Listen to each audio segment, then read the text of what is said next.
আসসালামু আলাইকুম ওয়া রাহমাতুল্লাহি ওয়া বারাকাতুহু। এই যে এখানে যে চামড়া আছে না, বিজ্ঞানের থিওরি ছিল কি 5 থেকে 6 বার। নবীজি ওযু করতে বলেছেন কয়বার? 5 বার। আর একবারও আছে, ওই ওযুটা সবাই করে না, তাহাজ্জুদের নামাজে কয়বার? ওদের যে কথা ওরা আর একবার বেশি দিয়েছে হালকা, সেটা কি 6 বার। তার মানে 5 থেকে 6 বারই আমাদের ওযু হয়ে যায় তাহাজ্জুদ মিলে। যদি কেউ এই অঙ্গ প্রত্যঙ্গ গুলো 20 সেকেন্ডের উপরে 5 বার 6 বার ধুতে পারে, তাহলে তাকে এই বিভিন্ন রোগ থেকে আমার আল্লাহ বাঁচিয়ে দেবে। আপনারা বলেন যে আমার কথা বললে আমাদের বিরুদ্ধে চলে আসে। আপনার বিরুদ্ধে বলার জন্য তো আমি আসি না, বলতে গেলে আপনার বিরুদ্ধে চলে যায়, কারণ আপনি বিরুদ্ধের কাজগুলো করেন কেন?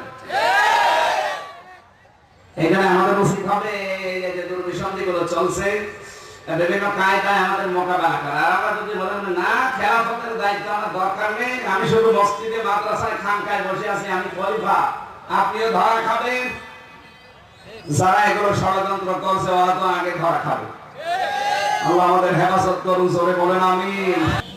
নাহমাদুহু ওয়া নাস্তাঈনুহু ওয়া নাস্তাগফিরুহু ওয়া নু'মিনু বিহি ওয়া নাতাওয়াক্কালু আলাইহি ওয়া নাউযু বিল্লাহি মিন শুরুরি আনফুসিনা ওয়া মিন সাইয়্যাতি আমালিনা। মা ইয়াহদিহিল্লাহু ফালা মুদিল্লা লাহু ওয়া মান ইউদ্লিল ফালা হাদিয়া লাহু। ونشهد أن لا إله إلا الله وحده لا شريك له وأشهد أن محمدا عبده ورسوله سيد الكونين صلى الله عليه وعلى آله وصحبه وأتباعه أجمعين ليلا ونهارا في الطرفين. فقد قال الله تعالى في كلامه المجيد وفرقانه الحميد: أعوذ بالله من الشيطان الرجيم. بسم الله الرحمن الرحيم.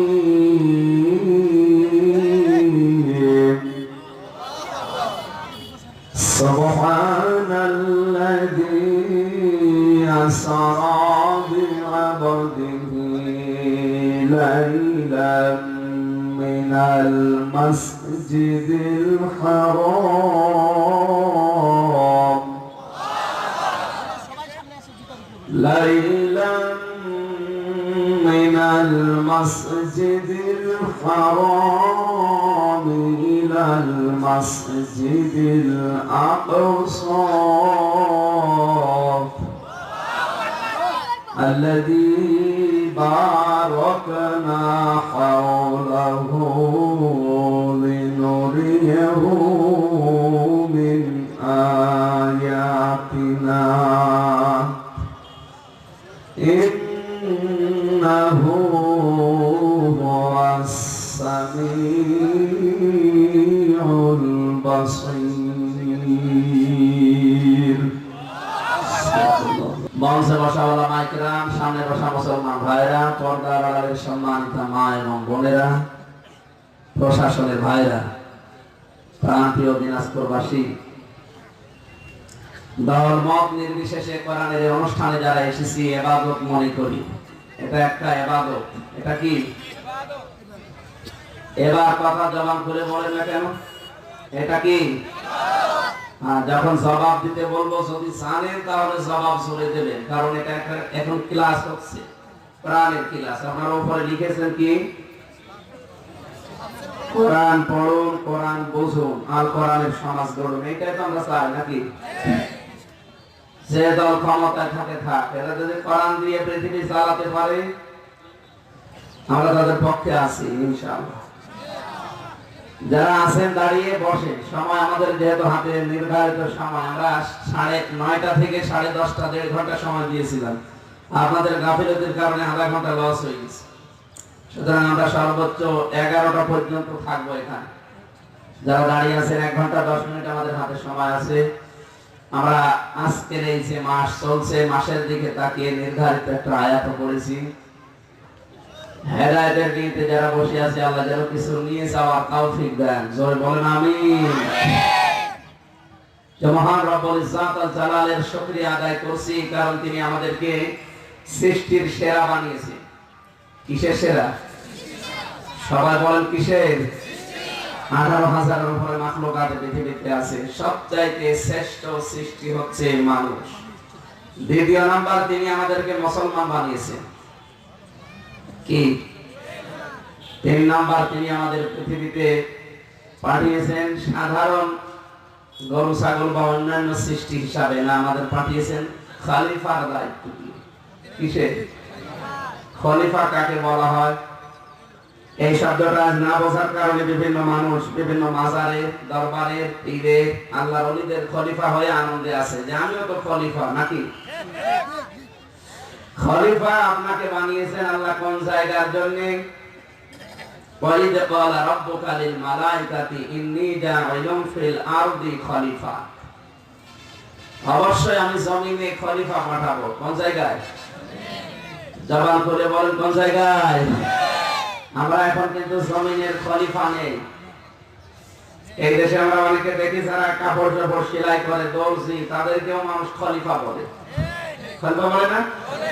যারা চুল কেটে দেয়, নাপিত, এদেরকেও খলিফা বলে। এমনকি রাস্তা ঝাড়ু দেয়, এদেরকেও বিভিন্ন জেলায় শুনি যে খলিফা বলে। আর বিভিন্ন দরবারের, পীরের, মাজারের সে খলিফা তো মানে নাই বললাম, সে তো আল্লাহর ওলি। খলিফা কারা?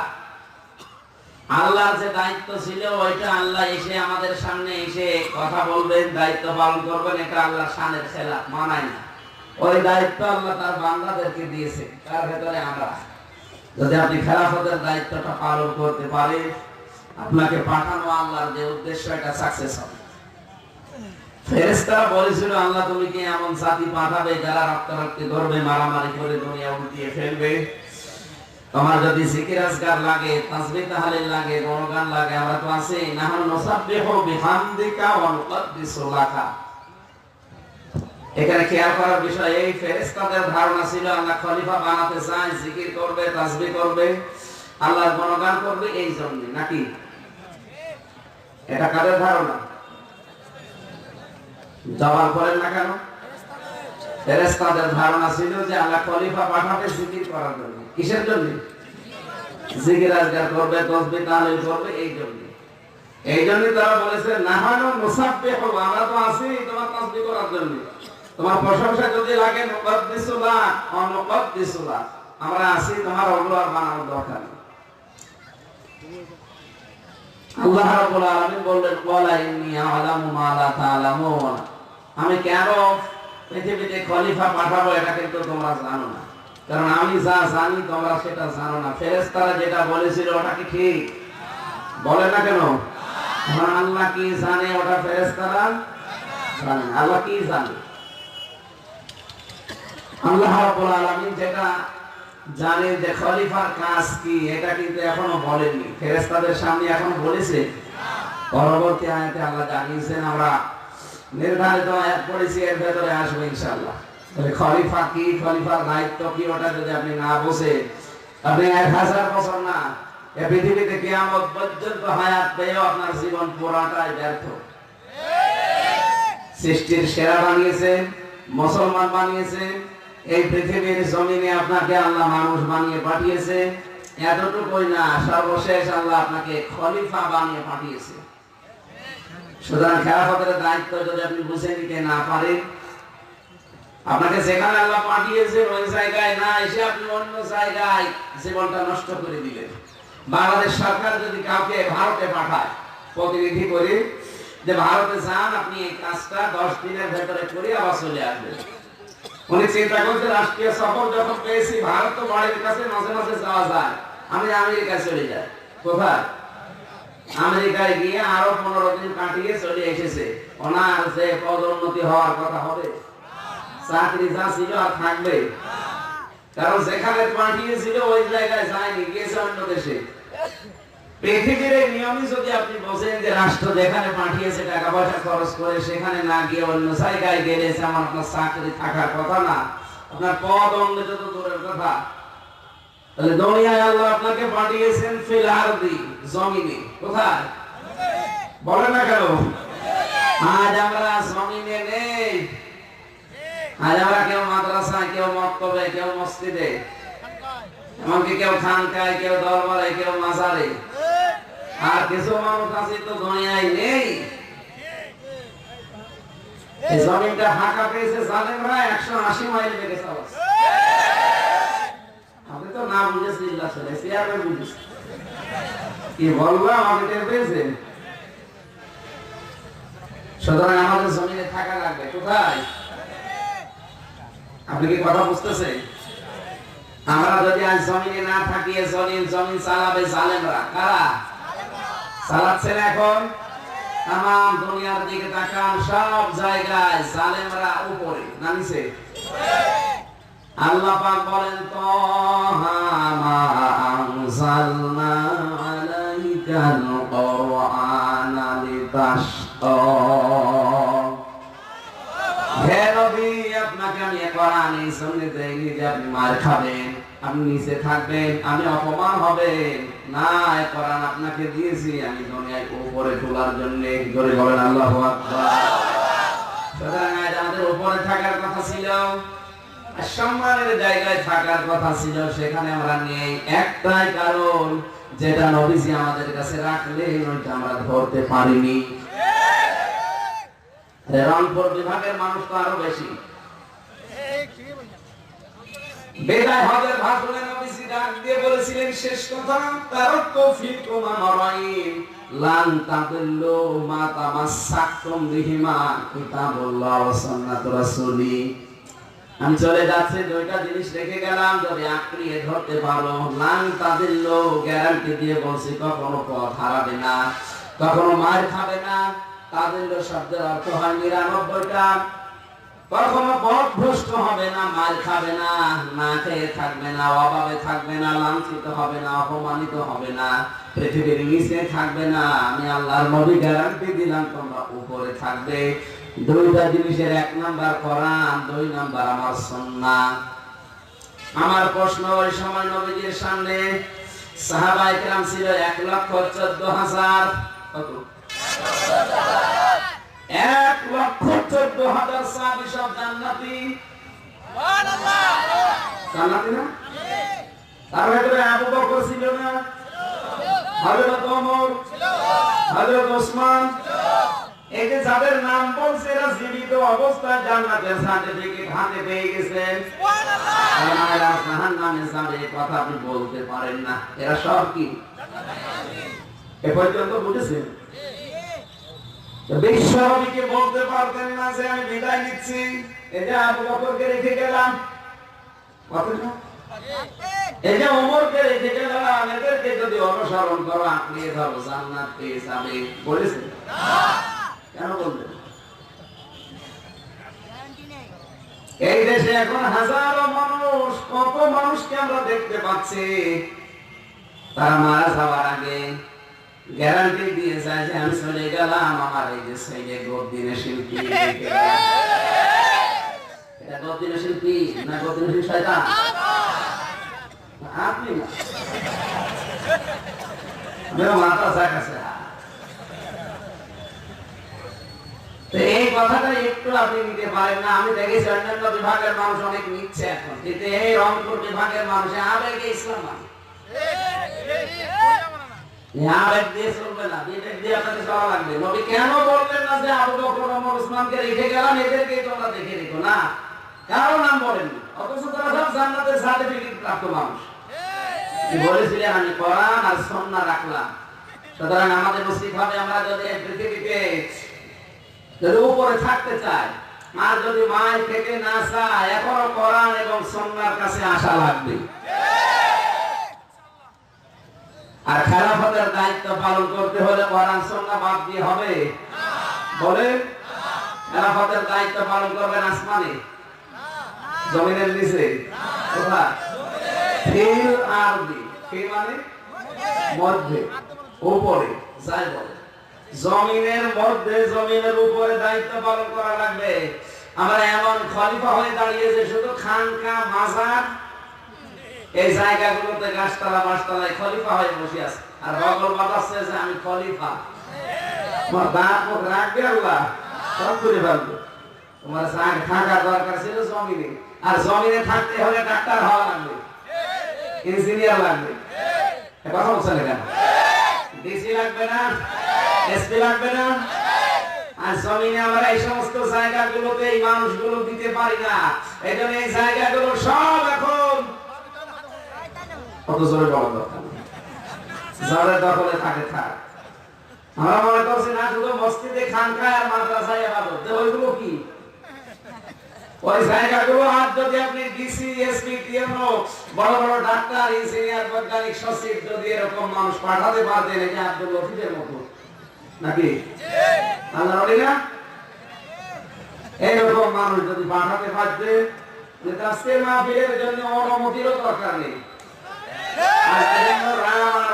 এক জায়গায় হয়ে একটা ষড়যন্ত্র লাগিয়েছে, কোরআনের বিভিন্ন ষড়যন্ত্র করে পারে না। এখন ষড়যন্ত্র করছে করোনা ভাইরাসের দোহাই দিয়ে যে ওয়াজ মাহফিল তাফসীর মাহফিল কোরআনের আলোচনা হবে না। আমাদের ষড়যন্ত্র সাধারণ মানুষ না বুঝলেও আমাদের মাথায় মগজ আছে, বুঝেছি। এক জায়গায় হলে যদি করোনার ভাইরাস ছড়ায় তাহলে বাংলাদেশে এমন এমন জায়গা আছে বাজারে মানুষকে একজন থাকে, বাজারগুলো বন্ধ করা লাগবে। আগে সিনেমা যারা দেখতে যায় একজন দেখতে যায়, তাহলে সিনেমা হল সব বন্ধ করা লাগবে। নিজের ফতোয়ায় নিজে মরবা। যাদের লোকজন বলছে আপনি তো খোদা দাবি করেছেন, আপনি আমাদের বড় খোদা, পানি দেন। ঠিক আছে এখন না, কালকে দেখবে পানি চলে এসেছে। গভীর রজনীতে জায়নামাজ বগল দাবাই নিয়ে পাহাড়ের পাদদেশে সেজদায় পড়ে কাঁদছে, মালিক তুমি আসো আমি জানি, আমি তো দাবি করে ফেলেছি, এখন যদি এই পানির ব্যবস্থা আমি করতে না পারি আমি যে খোদা আমার চেয়ারের পায়া থাকবে না। তুমি দয়া করে দুনিয়া আমারে দিয়ে দাও, আমি আখিরাত চাই না। এই দোয়া করার পরে পেছনে ঘুরে দেখছে দুজন দাঁড়িয়ে আছে, যাই তোরা কারা? তোমার কাছে আমার এক বক্তব্য সব শুনে ফেলেছি। ওরা বলছে আমরা আপনার দেশের প্রজা, একটা বিচার নিয়ে এসেছি। বলে বিচার এখানে না রাজ দরবারে হবে? না এখনই রায় দেওয়া লাগবে। কিসের বিচার? প্রজা যদি রাজার হুকুম না মানে তাহলে সেই প্রজার শাস্তি কি? ফেরাউন একবারই বলে দিয়েছে যে তার শাস্তি এই নীল নদে চুবিয়ে চুবিয়ে মারা।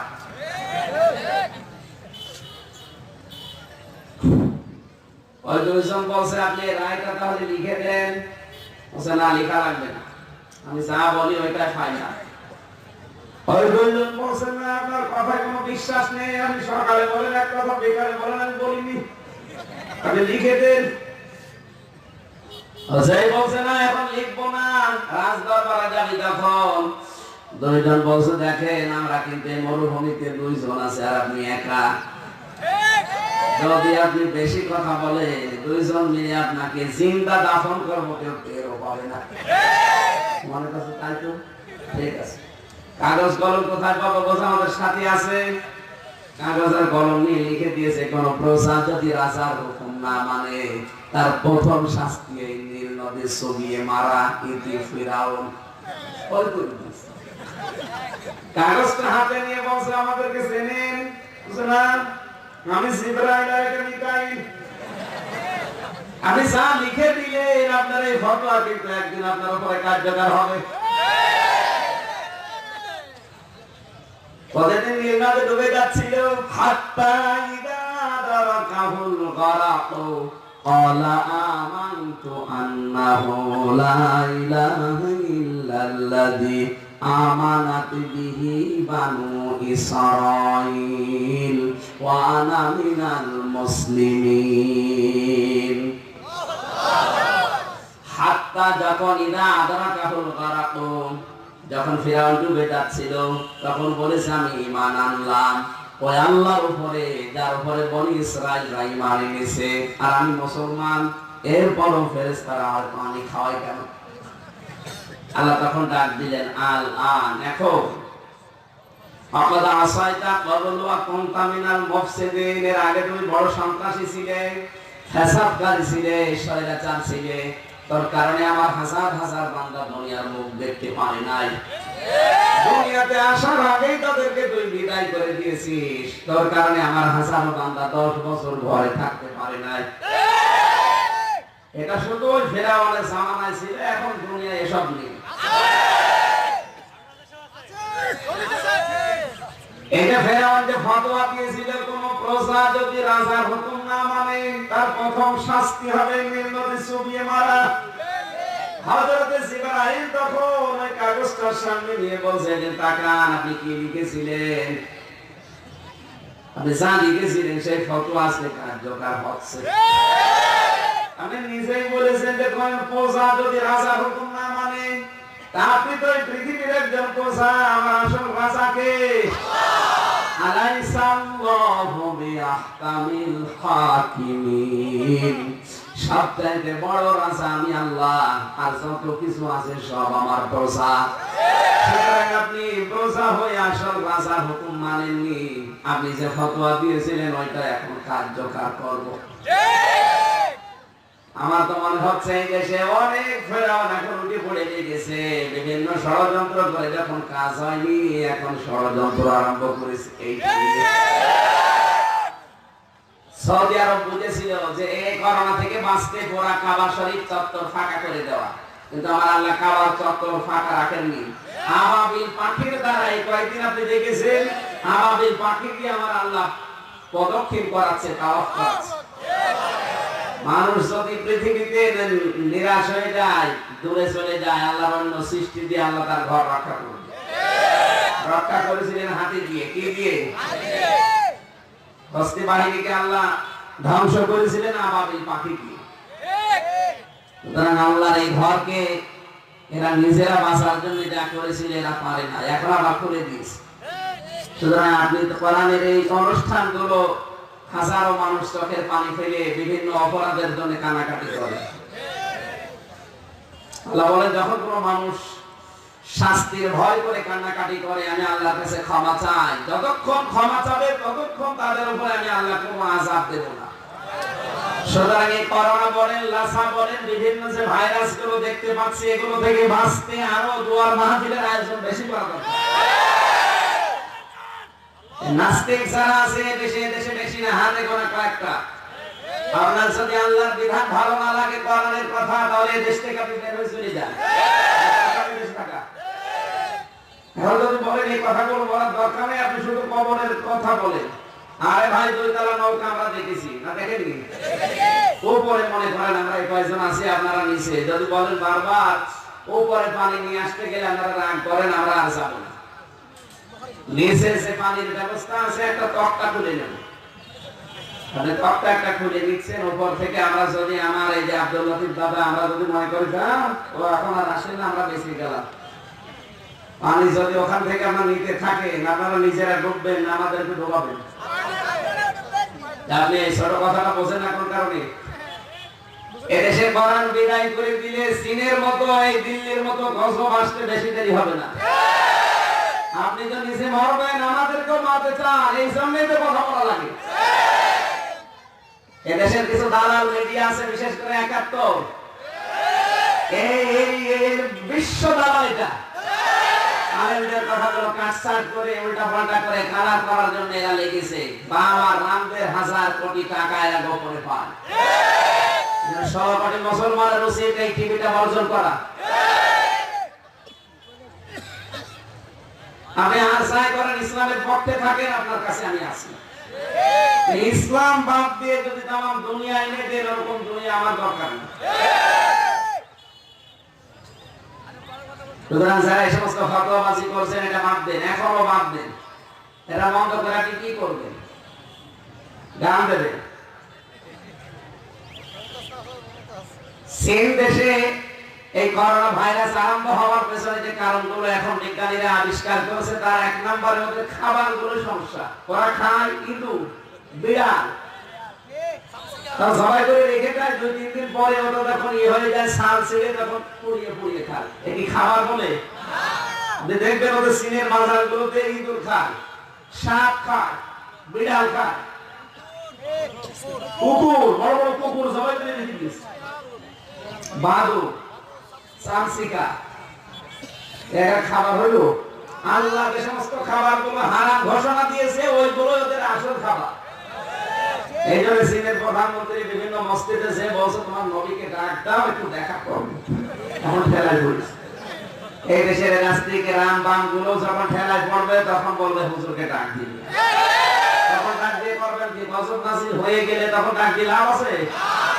এখন চীনে প্রতিদিন কত মানুষ মারা যাচ্ছে, বাধ্য হয়ে ওরা এখন মুসলমানের নবী 1000 বছর আগে যে থিওরি দিয়েছিল, যদি বিভিন্ন মহামারী থেকে বাঁচতে চাও, আল্লাহুম্মা ইন্নী আউযু বিকা মিনাল বারাসি ওয়াল জুনুনি ওয়াল জুযাম ওয়া মিন সাইয়্যিল আসকাম, এটা করোনা ভাইরাস এবং লাসা ভাইরাস থেকে বাঁচার দোয়া 1000 বছর আগে নবী শিখিয়েছেন। আল্লাহুম্মা ইন্নী আউযু বিকা মিনাল বারাসি ওয়াল জুনুনি ওয়াল জুযামি ওয়া মিন সাইয়্যিল আসকাম, ধবল, কুষ্ঠরোগ, মহামারী, বিভিন্ন উল্টাপাল্টা রোগ থেকে তুমি আমাদেরকে বাঁচাও। কতদিন আগের দোয়া? এই দোয়ার ভেতরে কিছু কিছু বাস্তবতা আছে। আল্লাহর নবী নিজের জীবনে যেটা শিখিয়েছেন সেটা হচ্ছে ওযু। কি বিজ্ঞান এখন জানাচ্ছে এই যে হাতের ভেতরে কে যদি 20 সেকেন্ড পর্যন্ত প্রতিদিন এই কবজি পর্যন্ত ধৌত করতে পারে 20 সেকেন্ড, তাহলে এই করোনার যে অথবা লাসা আর যে সমস্ত ভাইরাস গুলো দেশে আসতেছে এ থেকে বেঁচে থাকা সম্ভব। আপনি একটা হিসাব করে দেখবেন, 20 সেকেন্ড হয়ে যায় যদি কেউ সুন্নাত অনুযায়ী ওযু করে 5 বার, 5 বার যদি কেউ ওযু করে 3 বার করে ধৌত করতে হয়, কতবার? আপনি হিসাব করে দেখবেন 20 সেকেন্ড পার হয়ে যাচ্ছে। বিজ্ঞানের থিওরি রাসূলের এই থিওরির সাথে মিলে গেছে। সবচেয়ে বড় আশ্চর্য হয়েছে খ্রিস্টান 3 জন বিজ্ঞানী এই যে এই জায়গার যে চামড়াটা আর এখানে যে চামড়া আছে এই চামড়া দুইটা এক। এজন্য এখানকার পানি যদি এখানে কেউ 5 থেকে 6 বার দিনে রাতে লাগাতে পারে তাহলে তার এই জায়গায় কোনোদিন ক্যান্সার হবে না। সুবহানাল্লাহ। সবচেয়ে ক্যান্সারের রোগী বেশি কোন দেশে? আমেরিকা। আপনি আমেরিকায় যে দেখবেন বাংলাদেশে যেমন প্রাইমারি স্কুল ওই দেশে এরকম ক্যান্সারের হাসপাতাল সব জায়গা। এই জায়গাটা পরিষ্কার রাখা লাগবে। বিশ্বনবী 1000 বছর আগে দেখিয়েছে। 3 জন খ্রিস্টান বিজ্ঞানী গবেষণাগার থেকে বের হয়ে গেছে, একজন মুসলমান ওযু করছে পুকুরে, সে কেউ হাত চেপে ধরেছে, কেউ পা চেপে ধরেছে, বলছে ইউ আর মাই ফাদার, আপনি আমাদের বাপ। কেন? আমরা 13 বছর আমরা এই 3 জন বিজ্ঞানী গবেষণা করে পেলাম যে এই চামড়াটা, এই যে রগটা যদি সতেজ রাখতে হয়, যদি রোগ মুক্ত রাখতে হয় তাহলে এইভাবে পানি লাগানো লাগে। তা আপনি এটা আবিষ্কার করে ফেলেছেন আগে। বলছে কি? আমি এখনো বুঝি না। বলছে আপনি যেটা করলেন এটা আমরা আবিষ্কার করেছি 13 বছর ধরে গবেষণাগারে বসে। মুসলমান বলছে দেখেন ভাই এটা আমার গবেষণা না, এটার নাম ওযু। 1000 বছর আগে আমার নবী এটা আমাকে শিখিয়েছে।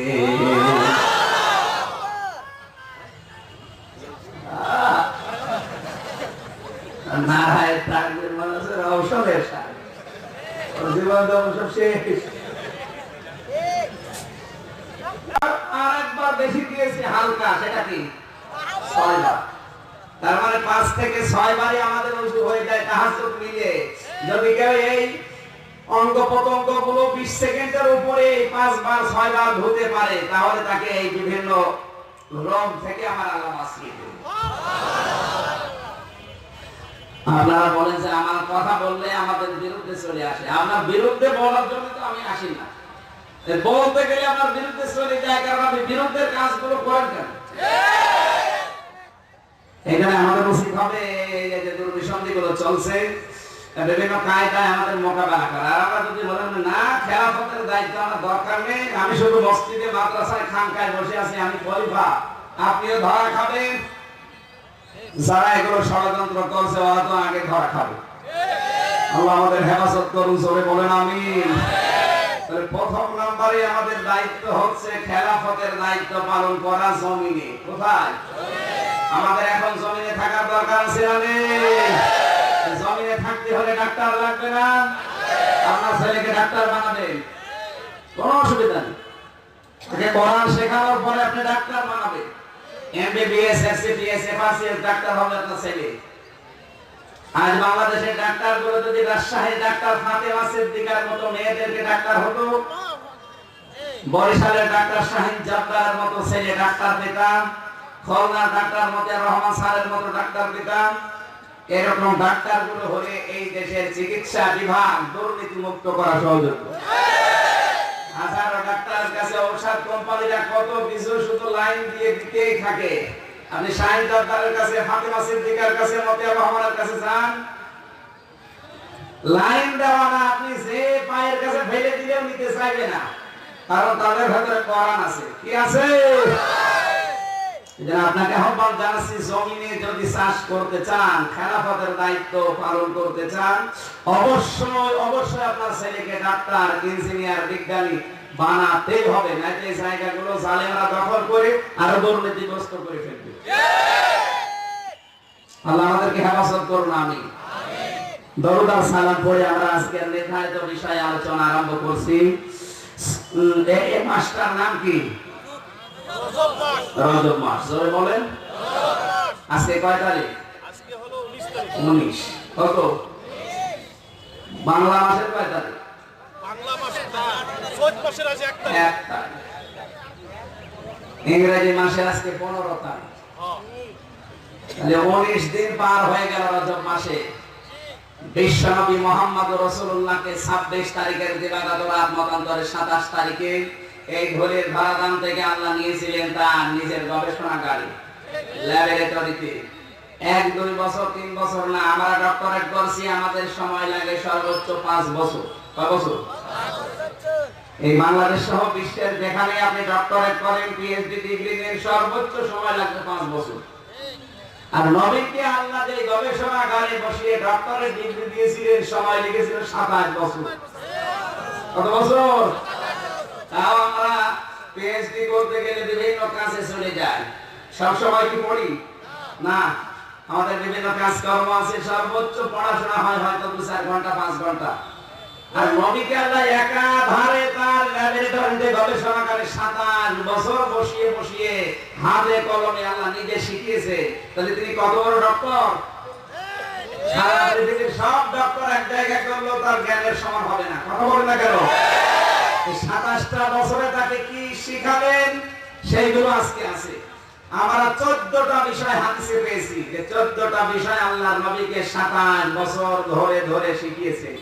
আপনি যদি 27 বছরের 14টা বিষয় পৃথিবীর মানুষকে প্রতিপালন করাতে পারেন, দুনিয়া হয়ে যাবে ছোট একটা জান্নাত। এই জন্য জবান করে খুব খেয়াল করে শুনবেন, না তো আপনার মনে থাকবে না। জবান করে কোরআনের আয়াতটা একবার পড়েন। আউযু বিল্লাহি মিনাশ শাইতানির রাজিম। বিসমিল্লাহির রহমানির রহিম।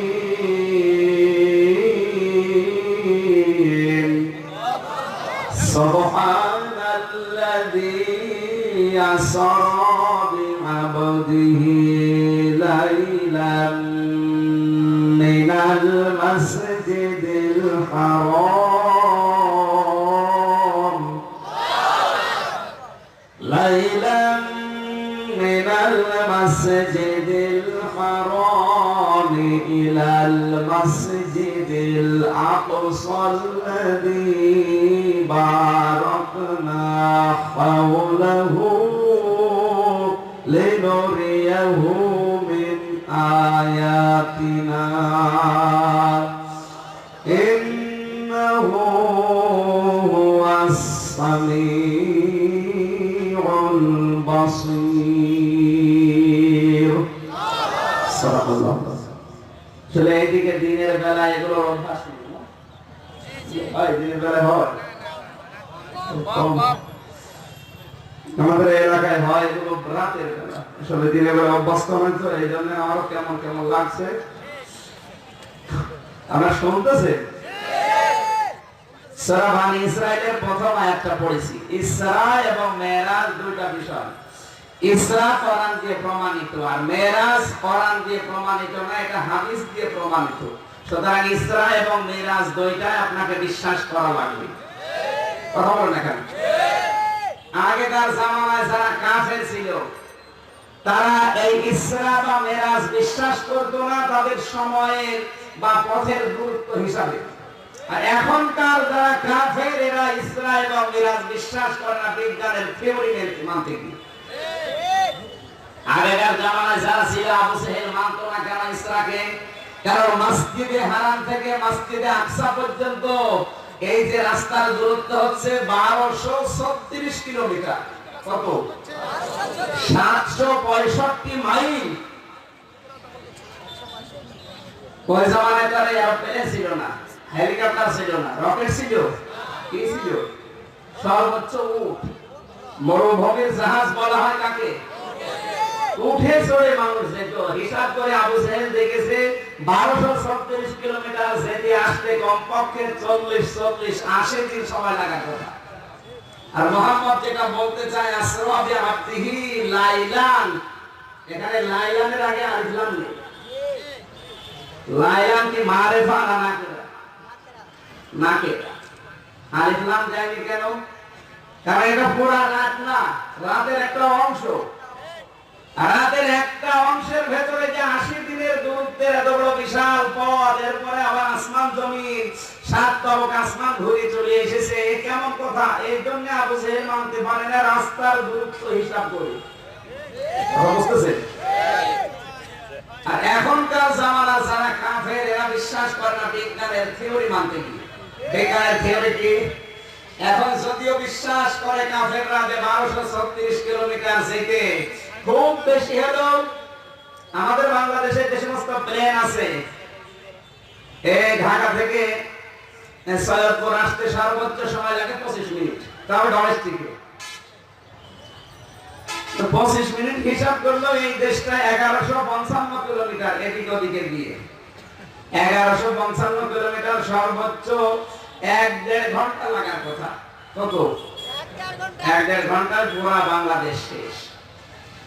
তো সেখানে 1236 কিলোমিটার না, 2 ঘন্টায় লাগবে, তাও নরমাল প্লেন দিয়ে।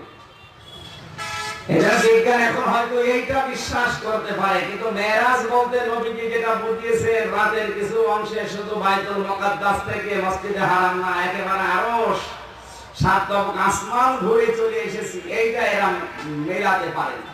কারণ আকাশ কত দূর আজ পর্যন্ত কেউ কোন কেনারা পায়নি।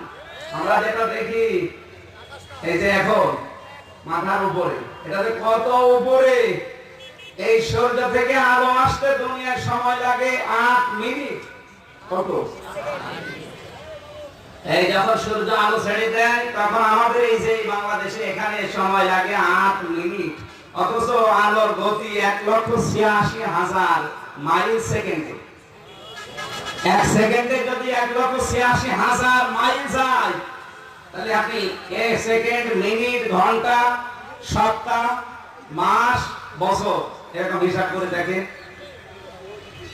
8 মিনিটে আলো কত দূর যেতে পারে? এত দূর আছে সূর্য, এর উপরে আরো এত উপরে তারকারাজি আছে যে তারকার আলো আজ পর্যন্ত পৃথিবীতে এসে পৌঁছায়নি। সে তারকা কোথায়?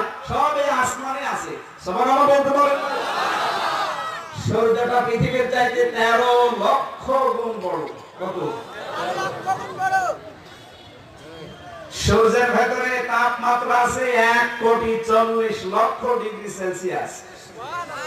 এটা লোহা গলাতে সর্বোচ্চ তাপ লাগে 1500 ডিগ্রি সেলসিয়াস। যদি কেউ এই তাপ দিতে পারে লোহা গলে পানি হয়ে যাবে। আর সেখানে 1,40,00,000 ডিগ্রি এত তাপ ভেদ করে একটা মানুষ গেল কি করে? অবশ্যই যদি প্রথম আসমানে যেতে হয় সূর্য ভেদ করে যাওয়া লাগবে, কারণ সূর্য তো আকাশের চাইতে ছোট না, পৃথিবীর চাইতে কি ছোট? কত বড়? 13 লক্ষ গুণ বড়। তার মানে এই যে বিশাল এই জায়গাটায় যদি একটা বট গাছ থাকে, পুরা এলাকা ধরেন বট গাছ জুড়ে রেখেছি এই 2-3 বিঘা জমি, এর নিচে ছোট ছোট অনেক কচু গাছ থাকে না? এই যে ঠাকুরগাঁও বালিয়াডাঙ্গি একটা বট গাছ আছে, কত বড় দেখেছি? আম গাছ। কত বড় গাছটা 1-2-3 বিঘা জমি দখল করে আছে। ওই গাছের নিচে ছোট ছোট কচু গাছ নেই? এই কচু গাছ যদি আকাশে উঠতে চায়, গাছ ভেদ করে ওঠা লাগবে না? এই জমিন থেকে কেউ যদি আরশে যেতে চায়, অবশ্যই সূর্য ভেদ করে যাওয়া লাগবে। আর সূর্যের এই তাপমাত্রা ভেদ করে যাওয়া একজন মানুষের দ্বারা সম্ভব? যেখানে লোহা গলাতে 1500 ডিগ্রি দিলে করে যায়, সেখানে সূর্যের তাপ কত বললাম? 1,40,40,00,000 ডিগ্রি সেলসিয়াস। কিভাবে গেল বলেন? এই জন্য আজকের বিজ্ঞানীরা বিশ্বাস করেন। হযরত আবু বকর সিদ্দিক রাদিয়াল্লাহু তাআলা আনহু এই কথাটা বিশ্বাস করেছিলেন মেরাজ এবং ইসরা বিনা প্রশ্নে, বিনা আমার আল্লাহর নবী তাকে একটা ডিগ্রি দিয়েছেন, তুমি আজকে থেকে শুধু আবু বকর না, তুমি সিদ্দিক। এখান থেকে আপনি কি পেলেন? এখান থেকে আপনাকে যেটা নেওয়া লাগবে, হযরত আবু বকর সত্যকে সত্য জানার পরে বিদায় চিত্তে প্রশ্ন করা ছাড়া মেনে নিয়েছিলেন। এই জন্য নবী তাকে দিয়েছেন কি? আর জোরে বলেন। আর বাংলাদেশে সিদ্দিক কারা? ইয়া আইয়ুহাল্লাযীনা আমানু তাকুল্লাহা ওয়া কুনু মা'আস সাদিকিন।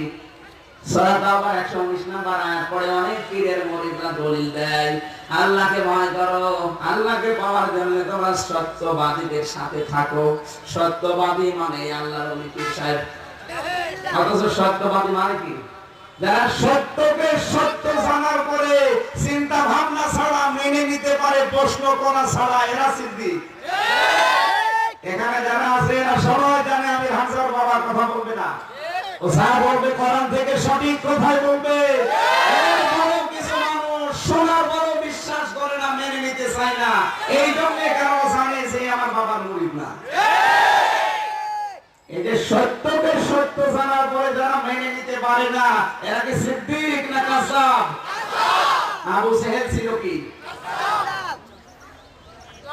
মেরাজ তার এমনি এমনি আল্লাহ ঘটনা বর্ণনা করতে গিয়ে সুবহান দেননি। শব্দের প্রথম কি?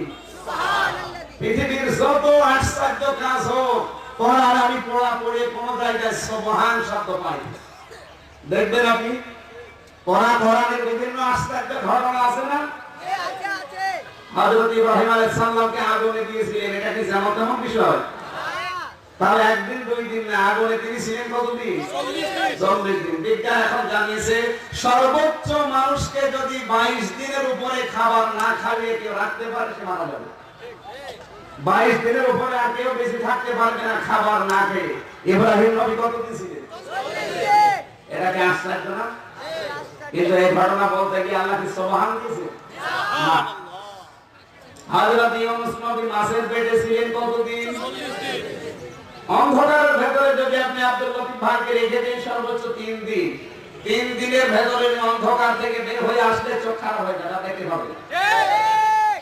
বিজ্ঞান জানিয়েছে যদি দেখতে চায় আস্তে আস্তে চোখ খুলবে, দুনিয়ার আলো আগে চোখের ভেতরে প্রবেশ করবে, এরপরও দেখতে পাবে, তাছাড়া দেখতে পাবে।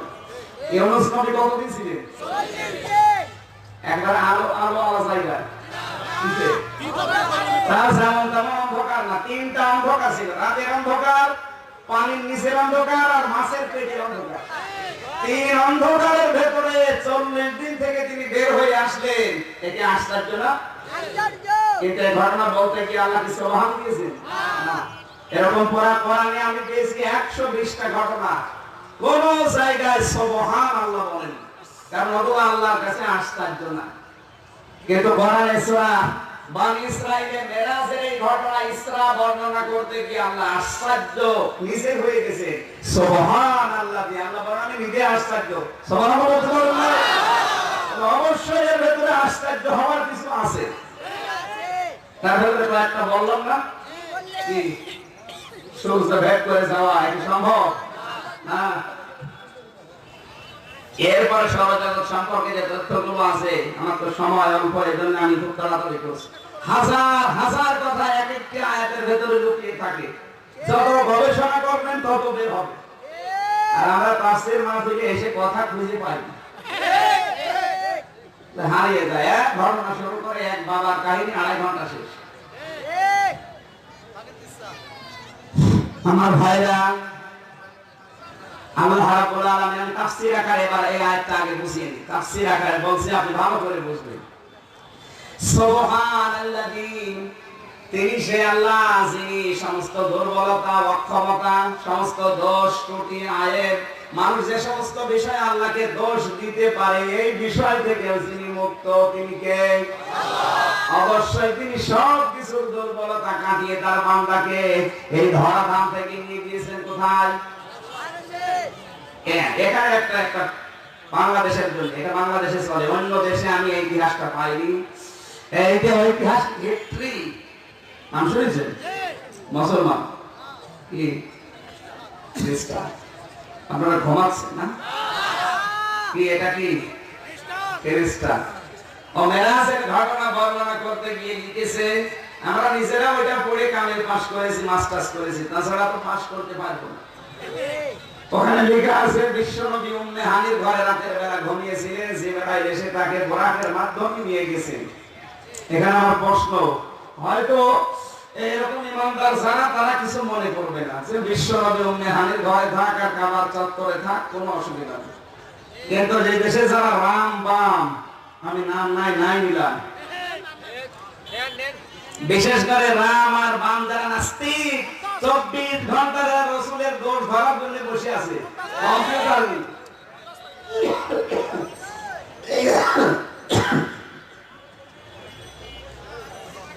এরা কিন্তু সকালবেলায় কথা ছড়াতে পারে এই থিওরিটা নিয়ে যে মুহাম্মদের চরিত্র যদি এত ভালো হবে যে গভীর রজনীতে উম্মে হানি একজন মেয়ে লোক, তার ঘরে করে কি এরকম দোষ দিতে পারে না?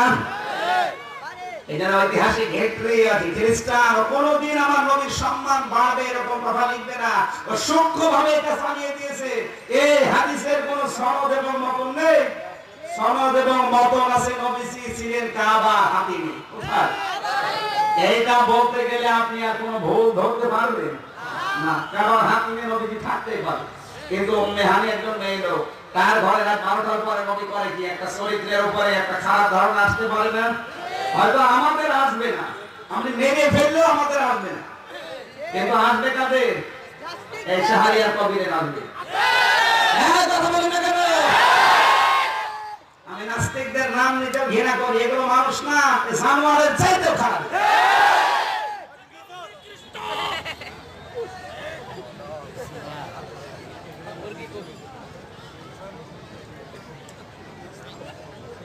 এরা নবীজির চরিত্র নিয়ে দেখবেন সকালবেলায় টকশোতে বলবে, ও চরিত্র এত ভালো, চরিত্রটা বিয়ে করেছে কোন কারণে? বলতে পারে না? আর উম্মে হানির ঘরে ছিল রাতের বেলা, মেয়ে লোকের ঘরে কি করে? অবশ্যই মুসলমান নবীর চরিত্র ভালো না, কারণ ওর চরিত্র তো এরকম। এই জন্য এটা আসলে ঐতিহাসিক যে প্রেক্ষাপট দিয়েছে, ঐতিহাসিক হিস্ট্রি, এটা ঠিক না, এটা বিকৃত ইতিহাস। আসল ইতিহাস হচ্ছে নবীজি ছিলেন কাবা হাতিমে। কোথায়? কত বছর বয়সে? 53। কত? কোরআনের কোন আয়াত বুঝতে হলে আগে ঐতিহাসিক প্রেক্ষাপট জানা লাগে, তাছাড়া আপনি একবারে বুঝতে পারবেন না। আল্লাহ নবীকে 53 বছর বয়সে কেন আল্লাহ নিয়ে গেলেন বলেন তো? এর আগে কেন নিলেন না? বিশ্বনবী ঘাত প্রতিঘাত সহ্য করেছে, প্রথম বয়স থেকে তিনি আরম্ভ করেছিলেন 53 বছর বয়স পর্যন্ত। যে ডাল তিনি ধরেছিলেন একটা ডালও তার থেকে নাই। আল্লাহ নবী প্রথমে ডাল ধরেছিলেন জন্মের পরেই তার মাকে, মা গেল 6 বছরে বিদায় নিয়ে। এরপরে নবীজি ধরেছিলেন তার চাচাকে, দাদাকে, দাদা 8 বছরে বিদায় নিল। এরপরে ধরেছিলেন চাচাকে, চাচাও বিদায় নিল। এরপরে তাকে সবচেয়ে বেশি ছায়া মনে করে ধরেছিলেন তার নাম খাদিজাতুল কুবরা, তিনিও 49 বছর বয়সে চলে গেল। আল্লাহর নবী এবার নিঃস্ব, তাকে সান্ত্বনা দেওয়ার মতো আর কেউ নেই। খাদিজাতুল কুবরা নবীজিকে এত বেশি পাহারা দিয়েছেন, এত বেশি সান্ত্বনা দিয়েছেন, ছায়ার মতো ছিলেন। আল্লাহ নিজে খাদিজার এই ব্যবহারে খুশি হয়ে সালাম পাঠিয়েছেন, সম্মানিত মা বোনেরা, খাদিজার মতো মেয়েকে যদি আল্লাহ সালাম পাঠাতে পারে, আপনিও তো খাদিজার উত্তরসূরি, আপনাকে আল্লাহ সালাম না দিয়ে অন্তত খাদিজার সাথে যেন হাসর করা এরকম কিছু তো করা লাগবে। কথা বলে না কেন? খাদিজাতুল কুবরাকে সালাম দেওয়ার কারণ কয়টা? আমি পেয়েছি তিনটা। কোরআনে কারীম জানিয়েছে হুন্না লিবাসুল লাকুম ওয়া আনতুম লিবাসুল লাহুন্না। আল্লাহ পাক বলেন স্ত্রী হচ্ছে পুরুষের জন্য পোশাক, স্ত্রী তার স্বামীর জন্য কি পোশাক, আর স্বামীর জন্য তার স্ত্রীর জন্য পোশাক। পোশাকের কাজ, পোশাকের প্রথম নাম্বার কাজ হচ্ছে পোশাক মানুষের সম্মান বৃদ্ধি করে। আমি যদি পোশাক করি না, এসে শুধু আল্লাহ যে পোশাক দিয়েছে ওইটা পরে চলে আসতাম, আমি উঠতে দিতে। পোশাকের অনেক মূল্য আছে। পোশাকের কাজই হচ্ছে মানুষের সম্মান বাড়িয়ে দেওয়া। আমি সফর করার সময় দেখেছি, সফরের সময় পোশাক আমার থাকে না, সফরের সময় আলাদা পোশাক আছে। ওইটা পরে যখন বিভিন্ন জেলাতে বিভিন্ন দেশে আমি নামি, যারা আমাকে নিতে আসে হয়তো অনেকে না চেনার কারণে দাম দিতে চায় না, যে বলে আমরা আমির হামজার জন্য দাঁড়িয়ে আছি। অথচ ওই জায়গায় নেমে আমি বিমানবন্দর থেকে যদি পোশাক আশাক সুন্দর করে পাল্টিয়ে এবার নামি, বলে আগে হুজুর। পোশাকের কাজ হচ্ছে মানুষের সম্মান, বলেন না কেন? একজন স্ত্রীর কাজ হবে পোশাকের মতো স্বামীর সম্মান সব সময় কি করে বৃদ্ধি করা যায়। খাদিজা এটা করতো, কিন্তু এখনকার মেয়েরা এদের অভ্যাসই হচ্ছে কি করে স্বামীর 12টা বাজানো যায়। আপনার বিশ্বাস যদি না হয় আপনি যান মেয়েরা প্যান্ডেলে যে দেখেন এখন স্বামীর বদনাম চলছে। হযরতে খাদিজা তার স্বামীর সম্মান রক্ষা করতে গিয়ে দুনিয়ায় যা তার ছিল সব কিছু দিয়ে দিয়েছিলেন। কাফেররা বলতো খাদিজা তুমি ভুল করেছো। তিনি লোকজনকে ডাক দিয়ে বলছেন, কাফেরেরা, হে মক্কার লিডারেরা, আমার স্বামীর প্রতি তোমাদের যে ধারণা কোন কারণে দেখতে পারো না বলো তো দেখি। মক্কার ওই লিডাররা বলেছে, দেখো তোমার স্বামী গরিব, এই জন্য আমরা দেখতে পারি না।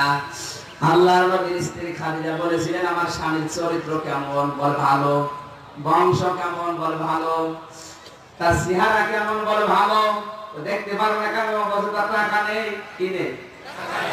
এই কারণে স্বামীর অসম্মান হচ্ছে। সঙ্গে সঙ্গে খাদিজাতুল কুবরা নিজের তিনটা স্বামীর থেকে যা পেয়েছিলেন, এর আগে তার কয়টা স্বামী মারা গেছে? এই স্বামীদের কাছ থেকে যা পেয়েছিলেন, নিজের বাবার ছিল অঢেল সম্পদ, পুরা আরব জাহানের ভেতরে তিনি 3 নাম্বার ধনীর তালিকায় ছিলেন। এই সবগুলোকে বললেন, হে পৃথিবীর মানুষেরা, আজকে আমার স্বামীর সম্মান রক্ষা করতে গিয়ে যত আমার স্থাবর সব সম্পদ আমার স্বামীর জন্য আমি উইল করে দিলাম। খাদিজাকে আল্লাহ সালাম দিয়েছেন এই কারণে যে স্বামীর জন্য নিজের জীবন, যৌবন, টাকা পয়সা, মান সম্মান সব তিনি দিয়ে দিলেন। আজকে আপনার স্ত্রীর যতই খাদিজার অনুসরণের কথা বলেন না কেন, বাড়ি যেয়ে যদি আব্দুল লতিফ স্যার দাদা বলে, ওই 500 টাকার মুরগিটা বিক্রি করে আমারে দাও, তুমি পাগল হয়ে গেছো। আর আমার তো মনে হয় মেয়ে লোকের যে অভ্যাস, ওদের কাছে যদি কেউ টাকা ধার করে 10 বার দিলেও ধার শোধ হয় না। এই জন্য আমি ম্যাডামের কাছে টাকা নিতে চাই, দরকার হয় দিনাজপুরে এসে আমার কাছে নিয়ে যাও। ম্যাডামের কাছে নিলে 500 টাকা নিলে 10 বার দেবে, তারপরে বলবে না সে টাকা। সম্মানিত মা বলেন না, আপনার হচ্ছে না, আপনার আইডল, আপনার আইকন, আপনার মডেল হবে তো খাদিজাতুল কুবরা।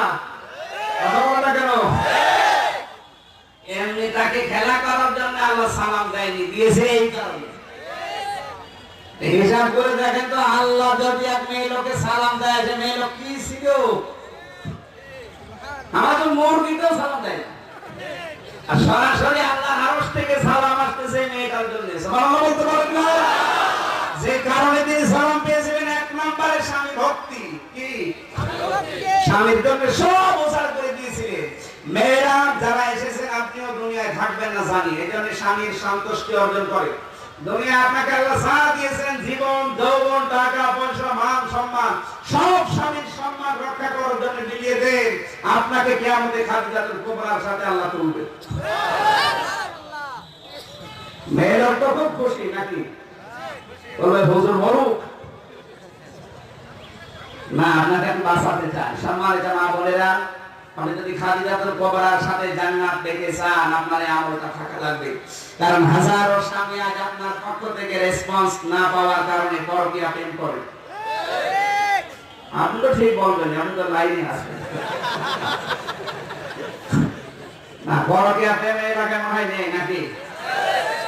পরকীয়া প্রেম করেন কোন কারণে? আপনি চাচা এরশাদের মতো করে চারটা বিয়ে করবেন, অসুবিধা নেই। বিয়ে করা কি খারাপ? যদিও আমাদের এই সামাজিক অবস্থায় মানুষ উল্টাপাল্টা কথা বলে চাচা এরশাদকে, কিন্তু না, সে ভালো বলিস, বিয়ে আরো দরকার ছিল। চারটা পর্যন্ত তো অলরেডি যায়নি আছে, আপনার শরীর যদি পারে। কথা বলে দেখেন, করবেন তো?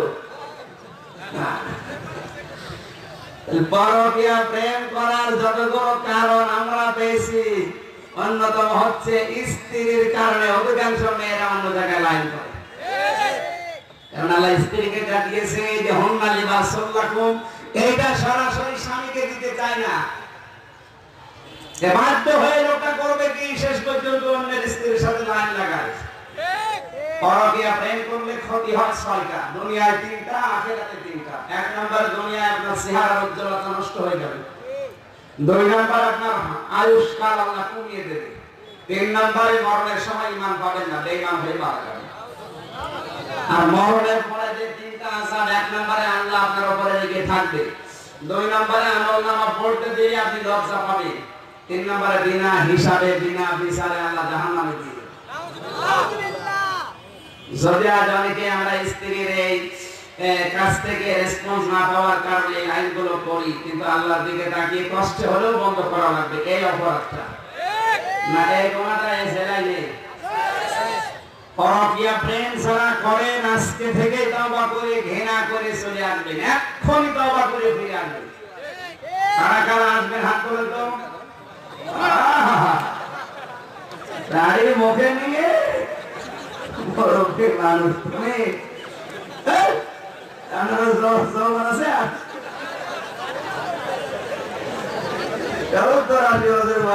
এখন হাত তোলে যৌবন বেড়া হয়ে গেছে না, এটা আমার ঠিক হয়নি। আপনি হাত তুলতেন কোন কারণে? যারা করে তাদের বলছি, সঙ্গে সঙ্গে তুলিছে। মা বোন যারা এসেছেন, খাদিজাতুল কুবরার অন্যতম আমল ছিল তিনি স্বামী ছাড়া কোনোদিন একা একা খাবার খেতেন না। আপনি স্বামীর জন্য কোনোদিন স্বামী আসবে একসাথে বসে খাবার খাবো এরকম কোনোদিন করেছেন না? মরণের খাওয়া খায় আর সিরিয়াল দেখে। করোনা ভাইরাসের একটা স্বপ্ন আজ কয়েকদিন ইন্টারনেটে চলছে, আপনারা দেখেছেন। করোনা ভাইরাস ইতালিতে মামুন মারুফ নামে এক যুবককে, বাংলাদেশের যুবকটাকে স্বপ্ন দেখিয়েছে যে করোনা ভাইরাস বাংলাদেশে যেতে পারে যদি তিনটা কাজ হয় দেশের লোক না করে। স্বপ্নে ছয় প্রকার। আমাদের তো বিষয়টা আলোচনার বিষয় না, আমি কিন্তু থিওরিটা বলছি একটা। মানে আলোচনা যদি কোনো সময় আশপাশ জেলায় আসি দেখবো। স্বপ্ন হচ্ছে ছয় প্রকার। এবারে প্রথম যে বিষয়টা, নবীদের স্বপ্ন হচ্ছে ওহী। নবীদের স্বপ্ন কি? নবীরা জেগে থাকলে আল্লাহ ওহী দিয়েছে স্বপ্নের ভেতরেও। হযরত ইব্রাহিম আলাইহিস সালামকে স্বপ্নের ভেতরে কি দিয়েছিল? ইন্নী আরা ফিল মানাম আন্নী আসমাহুকা ফানজুর মাযা তারা। হে আমার সন্তান, আমি স্বপ্নে দেখলাম তোমাকে জবাই করছি, এখন তোমার রায় বলো। ইসমাঈল বলেছিলেন, আল্লাহ তুমি, হে আমার বাবা, তুমি সাধারণ মানুষ না, তুমি নবী। নবীদের স্বপ্ন কি হয়? সুতরাং আল্লাহ আদেশ দিয়েছে আপনি এটা কার্যকর করেন। এরপরে কিয়ামত পর্যন্ত নবী সেহেতু আর আসবে না। স্বপ্নের ভেতরে কেউ যদি দেখে ওইটা ওহীর মতো অত গুরুত্ব হবে না। কিন্তু আল্লাহর বুজুর্গ বান্দারা যদি কিছু দেখে, নেককার আল্লাহওয়ালা স্কলার যারা, এরা যদি কিছু ডাকে ওটা হবে ইলহাম। ওটা কি? ইলহামের দরজা কিয়ামত পর্যন্ত খোলা আছে। কেউ যদি এটা বিশ্বাস না করে তার ঈমানের ঘাটতি আছে। উনি তো আর এটা কোরআন এবং হাদিসের মতো 100% অথেন্টিক এটা বলছে না, স্বপ্নে দেখিয়েছে, হলেও হতে পারে। স্বপ্নে দেখিয়েছে বাংলাদেশে করোনা আক্রমণ করবে না যদি তিনটা কাজ তারা করতে পারে। এক নম্বর, ভারতের এই উলঙ্গ চ্যানেলগুলো দেখা বন্ধ করা লাগবে। দ্বিতীয় নম্বরে, আল্লাহর ঘর এবং নবীর ঘর, এই মসজিদ এবং মাদ্রাসার দায়িত্ব কোনো বেঈমানকে দেওয়া যাবে না, দেওয়া লাগবে ঈমানদারকে। কারণ এই দেশের অধিকাংশ মসজিদ আর মাদ্রাসার দায়িত্বে আছে।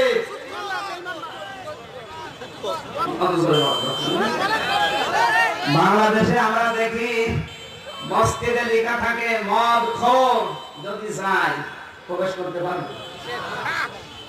মদ খেয়ে কেউ যদি মসজিদে যায় ঢুকতে দেবে না, কিন্তু কেউ যদি সুদ খেয়ে যায়, ঘুষ খেয়ে যায়, জেনা করে যায়, মদও সেই হারাম, জেনা করাও সেই হারাম, ঘুষ খাওয়া, সুদ খাওয়া হারাম। তো চারটা একই পর্যায়ে, কোনো পার্থক্য নেই। নাকি ওইটা 100 এটা 50 না, একেবারে 100 আপনি মদ খেলে যেতে দেন না, সুদ খেলে সভাপতি বানান। কোন কারণে? আরে সুদখোর, ঘুষখোর, জেনাখোর সভাপতির কারণে মসজিদে হত্যাকাণ্ড বলা যায়। আমাদের দেশের অবস্থা হয়ে গেছে, এই কথাগুলো সঠিক না বলতে বলতে মুসলমানদের অবস্থা এই হুজুর যা বলছেন মনে হয় এটাই ইসলাম। কারণ হুজুর তো এখন সঠিক কথা বলে না। আমার এই ছোট্ট জীবন, আমার বয়স তো 28 বছর, এই গোয়াতে 14টা মসজিদ পাল্টালাম। বোঝা আল্লাহু আকবার। মাথায় তার কাটা, আমার জীবন চলে যাচ্ছে। মফেজ কি গাছে ধরে, রংপুরে ধরে, বুঝলে? অনেক রংপুর থেকে এসেছে, দিনাজপুরের লোক না।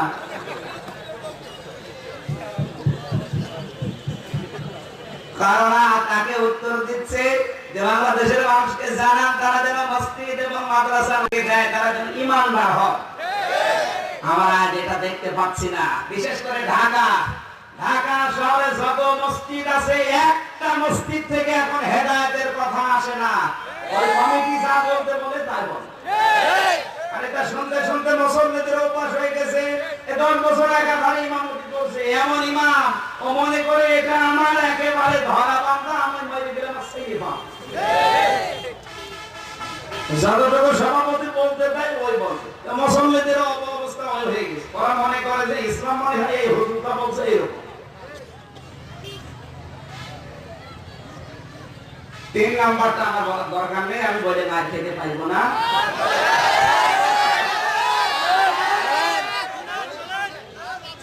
করোনা যদি আসে ওই দেশে, সবাইকে আক্রমণ করবে না, স্বপ্নেও জানিয়েছে যে আক্রমণ করবে যারা ইসলামের নাম নিয়ে, যারা মুনাফিকি করছে ধর্মের ব্যাপারে, কোরআনের ব্যাপারে।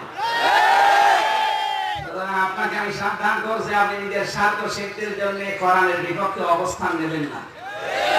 আজকে একটা কে যেন ভিডিও বানিয়েছে যে ডোনাল্ড ট্রাম্প বক্তব্য দিচ্ছিল, হঠাৎ ওর কানের কাছে কে যেন যে বলছে করোনা, ওরে লাফালাফি শুরু করেছে। কাফের মুশরিক যারা, এদের সবচাইতে বড় ভয় হচ্ছে মরণে। কিসে? বলেন। আর মুসলিম যারা, ঈমান যাদের আছে, এদের সবচাইতে আকাঙ্ক্ষার বিষয় হচ্ছে মরণ। এরা চায় মরতে পারলে আমার একটা বিশাল জীবন অপেক্ষা করছে, তার নাম জান্নাত। নাম কি? আমার ভাইরা, খাদিজাতুল কুবরা রাদিয়াল্লাহু তাআলা আনহার কথা বলছিলাম। হযরত খাদিজা বলেন, যতদিন আমার স্বামী আমার জীবনে ছিল ততদিন আমি একা একা কোনোদিন খাবার খাইনি। স্বামী আসলে একসাথে বসে খাবার খেতাম। এখানে আমাদের ভেতরের মহব্বত যদি বাড়াতে হয়, স্বামী স্ত্রীর মিল মহব্বত তৈরি করতে হলে আপনাকে অবশ্যই স্বামী স্ত্রীর খাবারের প্রতি একটু লক্ষ্য দেওয়া লাগবে। দরকারে এক প্লেটে খাবার খাবে, নাকি অন্যকে খাবার তুলে দেবে। মাঝে মাঝে স্ত্রীর খাবারের প্রশংসা করা লাগবে, এটা নবীর সুন্নাত। তিন নম্বরে খাদিজাতুল কুবরা বলেন, যতদিন আমি এই পৃথিবীতে নবীজির সাথে সংসার করেছি মাত্র 24 বছর। কয় বছর? 40 বছরে আমার বিয়ে হয়েছিল। আমি সর্বোচ্চ নবীজির যখন 49 বছর বয়স, তখন আমার ইন্তেকাল হয়ে গেছে। তার মানে নবীজির 25 বছর থেকে অতীতে 49 কত হয়? এই 24 বছর তার সাথে সংসার করতে গিয়ে, তিনি দিনের দাওয়াত নিয়ে ইসলাম প্রচার করতে গিয়ে রাতের বেলা যখনই আসতেন, আল্লাহর নবীর জন্য আমি রাতের বেলা নিচে দরজার সাথে পিঠ লাগিয়ে লাগিয়ে ঘুমাতাম। স্বামীর জন্য যারা আশা থাকবে রাতের বেলা, আকাঙ্ক্ষা থাকবে, আগ্রহ নিয়ে থাকবে, অপেক্ষায় থাকবে, যতক্ষণ স্বামীর জন্য অপেক্ষা করবে অতক্ষণ ওই মেহেরার আমল নামায় সওয়াব হতেই থাকবে। এখানে আমরা পুরুষ আছে, আমাদের তো বিশাল মর্যাদার কথা আমরা শুনি, সুবহানাল্লাহ পড়ছি। স্ত্রীর প্রতি এক একজন পুরুষের দায়িত্ব আছে 4টা। 1 নম্বরে বিয়ের সময় তার দেনমোহর দিয়ে দেওয়া। 2 নম্বরে সারা জীবন তার খাবারের ব্যবস্থা করা। 3 নম্বর তাকে সাজগোজ করার জন্য একটা ঘর এবং প্রসাধনের ব্যবস্থা করা। 4 নম্বর আল্লাহর নবী বলেন, তার আত্মীয় স্বজন যারা আসবে ওই খরচের দায়িত্ব স্বামীর কাঁধে তুলে নেওয়া। এটা কিন্তু একেবারে মুস্তাহাব, নফল না, এটা দেওয়া লাগবে। দেনমোহর দেওয়া কি? তার খাবারের ব্যবস্থা করা কি? তার পোশাক আশাক এবং প্রসাধনী এগুলো কিনে দেওয়া কি? তার বাড়ি থেকে যারা আনবে আত্মীয় স্বজন, তাদের খোঁজ খবর রাখাও ফরজ। সুতরাং এই 4টা দায়িত্ব যদি কোনো স্বামী পালন না করে, এই হুন্না লিবাসুল্লাকুম ওয়া আনতুম লিবাসুল্লাহুন্না, এই আয়াতটা আপনার বিরুদ্ধে অবস্থান নেবে। আল্লাহ যেন হেফাজত করেন, সবাই বলেন আমিন। খাদিজাতুল কুবরার মধ্যে এরকম মেয়েটা যখন মাথা থেকে সরে গেছে, ছায়া নেই, নবীজি তখন অসহায়, শান্ত দেওয়ার মতো কেউ নেই। এই 53 বছর চলছে, তখন বিশ্ব নবীকে আল্লাহ নিয়ে গেলেন কাবার হাতিম থেকে বরাক নামক জানে করে। প্রথম আসমান, দ্বিতীয় আসমান, তৃতীয় আসমান, আর আল্লাহ পাক নিয়ে যেতে যেতে অনেকগুলো নিদর্শন তাকে দেখিয়েছেন। সবচাইতে বড় নিদর্শন তাকে দেখিয়েছেন হাউজে কাউসার। কি দেখিয়েছেন? হাউজে কাউসার দেখার পর নবীজি বললেন, এটা পাবে কারা? হযরত জিবরাইল বলেন, হে নবী, কাউসারের চারিদিকে কি লেখা আছে? বিসমিল্লাহির রহমানির রহিম। এই বিসমিল্লাহ যারা দুনিয়ায় আমল করবে, দুনিয়ার সব কাজের আগে আমার আল্লাহ হাউজে কাউসার তাকে কিয়ামতে নিজে পান করাবে। নবীজি দুনিয়ায় এসে মাঝে মাঝে বলতেন, রব্বুল আলামিন, আমি কিন্তু প্রত্যেকটা কাজের আগে বিসমিল্লাহ দিয়ে আরম্ভ করি, তুমি দয়া করে হাউজে কাউসার থেকে আমাকে বঞ্চিত করে দিও না। আল্লাহ রাব্বুল আলামিন নবীর মনের অবস্থা লক্ষ্য করে একটা আয়াত নাযিল করলেন, ইন্না আ'তাইনা কাল কাউসার। হে নবী, আপনি আফসোস করবেন না, এই হাউজে কাউসার আপনার বিসমিল্লাহ যে আমল, এটা দেখে আমি আল্লাহ আপনার জন্য রিজার্ভ করে দিলাম। নবী হাউজে কাউসারের মালিক হয়েছিলেন কিসের আমলে? বিসমিল্লাহ। বলেন দুঃখজনক হলো সত্য, এই বাংলাদেশে অনেক মুসলমান বিসমিল্লাহর পক্ষে নেই। আরো গোপনে ষড়যন্ত্র করে কিভাবে বিসমিল্লাহ তুলে দেওয়া যায়। আরে ভাই, যারা হাউজে কাউসার পাওয়ার কোনো অধিকারী না, যাদের কোনো বিশ্বাস নেই, তারা নাই বিরোধিতা করতে পারে নাস্তিকগুলো। আপনি বলেন কোন কারণে? আপনার গন্তব্য হাউজে কাউসার পাওয়ার আশা করতে হলে এর পক্ষে থাকা লাগবে। কথা বলেন ঠিক কিনা? নবীকে আল্লাহ ডাক দিলেন, এবার হে নবী, আপনি তো আনন্দিত হয়ে গেলেন কাউসার পেয়ে। আপনার উম্মতরা যদি কাউসার পেতে চায়, তাহলে 2টা কাজ করা লাগবে। ফাসাল্লি লিরাব্বিকা ওয়ানহার। 1 নম্বরে দুনিয়ায় নামাজ পড়া লাগবে। 2 নম্বরে কুরবানি দেওয়া লাগবে। নামাজ আমরা অলরেডি অনেকেই কম বেশি পড়ি, 5 ওয়াক্ত নামাজ আদায় করেন, আপনি কাউসার পাবেন। দ্বিতীয় নম্বর ওয়ানহার, নাহারের ব্যাখ্যা 3টা। 1 নম্বরে হজের ক্রিয়াকলাপ, 2 নম্বরে ইবাদত বন্দেগী, 3 নম্বরে কুরবানি দেওয়া, রক্ত প্রবাহিত করা। সুতরাং পৃথিবীতে নাহার শব্দটা যদি আপনি মিলাতে চান, ইসলাম মানতে গিয়ে সবার কুরবানি, সবার কষ্ট কিন্তু এক না। ঠিক। এটা হচ্ছে না। আজ ইসলাম আব্দুল লতিফও মানতেছে, আমির হামজাও মানতেছে কি কোন ইসলাম মানতে গিয়ে 11-12 বছর ওনার কোনো টেনশন নেই, কোনো চিন্তা নেই, খায় দায় আরামে নামাজ পড়ে রোজা রাখে আল্লাহ করে। অথচ একই কথা আমি বলতে গেলে বাড়ি থাকতে পারি না। ওনার ইসলাম মানা আমার ইসলাম মানা এক না। কথা না বোঝা ভান করে আছেন কার হাত করে এখনো বোঝেন। সুতরাং ইসলাম মানা নাহার সবার এক না, এই দেশে নাহার সবার এক। কত মানুষ এই নাহারের আমল করতে গিয়েছে কাউসার পাবো আর 10 বছর সন্তানের মুখ দেখতে পারে না। আপনি আরামে খাচ্ছেন আর ঘুরে বেড়াচ্ছেন, আপনার নাহার আর নাহার এক হবে? আমি আর বাস্তবতায় গেলাম না, শেষ করে দিলাম আমি। আমার সমাজ শেষ, ওখানে শেষ হওয়ার নামাজ পড়া লাগবে। এখন বলতে চান আগে দিলে ঘটনা না বলে এনারা 5টা মিনিট সময় চাচ্ছে রাতের বেলায়, তো আলোচনা রাতের বেলায় দিয়ে রাতে যারা আসবে অবশ্যই আসবেন, এরা অনেকে আসবে না, এই জন্য টাকা যারা নিয়ে এসেছেন হঠাৎ টাকা যেন করার কাছে থাকে, এই জন্য এরা আরো সহযোগিতা করছে। আপনার টাকা দেন, টাকা দিয়ে যান, যারা এনেছেন টাকা 5 মিনিটের ভেতরে দিয়েছেন। আমরা মহিলারা পোশাকের ব্যাপারে খুব সমস্যায় আছি, আমরা গায়ে এসে জামা পরি, এগুলির মধ্যে কেউ